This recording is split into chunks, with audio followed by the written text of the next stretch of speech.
মিছিল আর স্লোগানে ঢাকা এখন ভোট উৎসবের নগরী।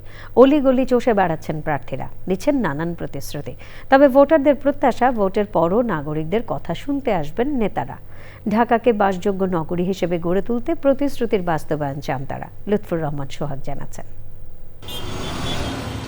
2 কোটি বাসিন্দার ঢাকায় ভোটার 1.25 কোটি। নির্বাচন এলে দুয়ারে দেখা মেলে রাজনীতিবিদদের। নাগরিকরা শোনেন প্রতিশ্রুতি আর আশ্বাস। ঢাকার ভোটাররা বলছেন, সরকার পরিবর্তন হলেও এই শহরে প্রত্যাশা অনুযায়ী নাগরিক সুবিধা মেলে না। যানজট, জলাবদ্ধতা, দূষণ, গ্যাস পানির সংকট আর নিরাপত্তাহীনতা থেকে মুক্তি চান তারা। শব্দ দূষণ, তারপরে আছে গ্যাসের সমস্যা, এই যে গরম আসতেছে পানির সমস্যা, কিছুদিন পরে আমরা এটা নিয়ে ভুক্তভোগী হব।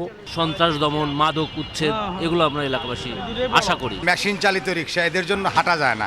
ঢাকাবাসীর অভিযোগ, প্রার্থীরা ভালো প্রতিশ্রুতি দিয়ে নির্বাচিত হলেও খুব কম ক্ষেত্রেই তা বাস্তবায়ন করেন।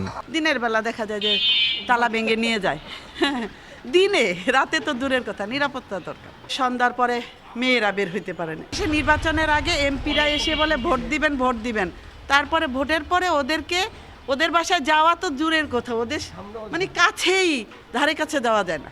আমরা এই দেশে খুব বাচ্চা রয়েছি, বাঁচার জন্য বাচ্চা রয়েছি, আর কিছু আমরা নাগরিক অধিকার সব কিছু থেকে বঞ্চিত।